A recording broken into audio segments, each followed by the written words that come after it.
我哋原本今晚打算帶俾大家嘅特別報導係關於國內政治同埋民主黨人之間嘅爭鬥，但係我哋覺得而家伊朗危機比起本地選舉更加緊急。大約有60位美國人，包括你啱啱見到被綁住同蒙住眼嘅我哋同胞，而家已經開始佢哋被囚禁嘅美國大使館入邊第6日駐德黑蘭大使館。而家係當地週5早上。但係華盛頓嘅官員們今晚將繼續尋找談判解救人質嘅方法。今日呢項搜索冇成功。本次廣播當中，我哋將報導為解決該問題而進行嘅外交努力，以及危機嘅其他方面。但係我哋而家呢，會由唯一一位自事件開始，即係上星期日大使館被佔領以嚟，一直喺現場嘅美國電視記者開始講起佢同佢嘅團隊今個星期為我哋帶嚟咗非常出色嘅報導。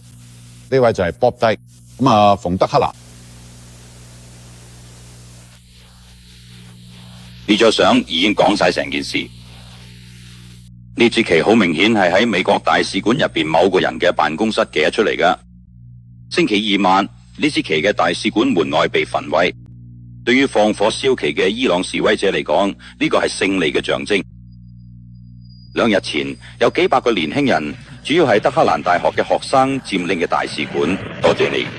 佢哋話：我哋唔係侵佔者，我哋已經趕走咗侵佔者，但係伊朗人咁將所有美國人趕出大使館範圍，反而將佢紓困喺呢個地方某棟建築物入邊。由嗰日開始，佢哋就一直被當作人質。今朝係人質被鎖起嚟之後，第一次有一位被蒙住眼嘅人質俾人帶嚟出嚟。呢位係 Harry Rosen 大使館嘅新聞官，佢被轉身面向記者、攝影師同埋大使館門外幾百個伊朗示威者。佢哋大叫：洋鬼子返屋企啦！但係佢試過傷害嘅。最終佢被帶返去同其他一直被關押起嚟嘅俘虜會合。但係呢位年輕嘅女子喺周日大使館被佔領幾個鐘之後獲釋。佢喺嗰度擔任初級口譯員。佢係一名伊朗人，曾喺美國留學。佢個名字係貝雷什塔伊馬米。佢回憶起大使館陷落嘅情景。星期天大使館被佔領嘅時候，你正喺嗰度。係啊，當時係發生咗啲乜嘢？大約10點到15點，一群示威者嚟到大使館大院前嘅建築物前，然後走咗入去。佢哋走咗入嚟。佢哋入去啦，有人睇咩？我唔咁認為。因為佢哋話佢哋只係想進行靜坐示威，並唔想傷害任何人。佢哋行到領事館前，我哋喺窗邊見到佢哋攞住條橫額，寫住唔想傷害人，只想靜坐示威。大使館入邊嘅人攞保安對此有咩反應？我哋被帶嚟去2樓嗰層係最高保安層，然後俾咗防催淚彈面罩我哋，叫我哋保持冷靜。之後發生啲咩事？過咗幾個鐘，我哋聽到有警報聲。我問咗其中一個海軍發生咩事，佢話有人衝入嘅大樓。佢哋即係學生，係企學生。之後又點？佢哋嚟到我哋被困住嗰度門後邊，然後佢哋講：如果你冇全部出嚟，如果唔反抗，我哋唔會傷害任何人。我哋只係想留低坐喺度，我哋只係想問幾個問題。之後佢哋入咗地，海軍開咗門，佢哋就入咗地，佢哋捉咗我哋全部，蒙住我哋對眼，綁住我哋對手嘅背脊後邊，然後帶走咗我哋。你哋有冇人試過反抗？佢冇一個人。喺接管期間有啲開過槍。佢只係有催淚彈。有啲學生帶武器。係啲人帶武器，有幾個人諗住木棍啫。有冇打鬥？係佢衝突，佢打鬥。同美使館職員有衝突咩？冇，全部都好平靜咯。呢又係一個屬於行動者嘅細小勝利。佢嘅背後有國家最高領袖阿圖拉霍梅尼全力支持。佢係伊朗學生，而家掌握主動權。下一步明顯就輪到美國決定。自從沙夏喺上年1月逃離國家之後，伊朗好多地方一直有種堅持嘅諗法，覺得美國政府唔單止對被推翻嘅統治者同佢屋企人好有同情心，仲密謀想幫佢復咗，帶翻巴列維王朝同皇室翻嚟。美國喺呢度嘅投資喺沙夏倒台之前其實好大，花咗幾十億美金，好多都用咗喺國防度。伊朗嘅陸軍同空軍配備咗最新型嘅高科技軍事裝備，包括鳳凰導彈同 F-14 戰機，對西方安全嚟講被視為至關重要。伊朗北面同蘇聯接壤，美國喺邊境沿線設置咗監控站。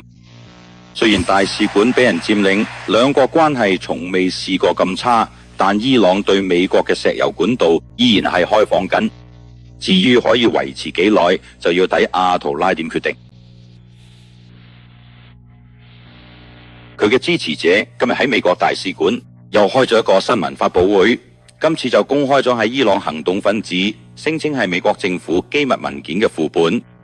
如果佢文件真係真，睇落都幾真，佢就顯示國務院好擔心伊朗人會誤會美國接納沙亞入境係想幫佢重登孔雀王位。呢份通訊就係上年8月發出嚟，內容話大使館官員應該盡一切努力去說服伊朗人，國務院其實一直都反對讓沙亞入美國，仲話我哋唔應該有任何動作去接納沙亞，直到我哋揾到並測試過一支全新同埋明顯更有效嘅大使館保安隊伍先。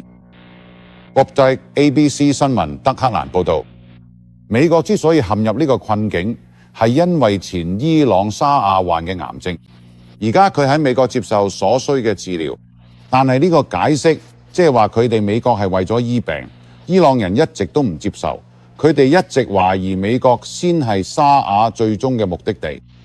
以下係 Barry Dunsmore 嘅報導。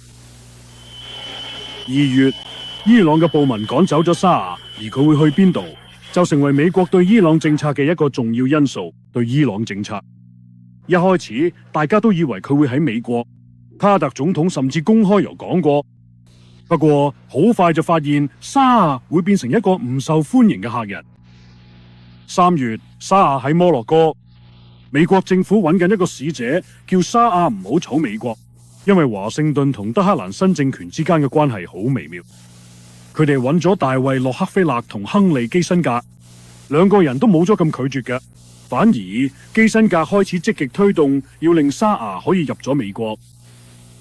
4月，基辛格私下同范斯國務卿會面，亦都有同總統傾過。每次佢都強調，一個做咗美國朋友37年嘅人，唔應該俾人當成漂泊無依、揾唔到落腳點嘅飛行荷蘭人嘅對待。呢個時候，基辛格轉向南方，佢直接聯絡墨西哥總統洛佩斯波蒂略。墨西哥人唔使太多游說就同意俾沙亞簽證。7月，理查德尼克遜都加入咗要求接納沙亞嘅行動。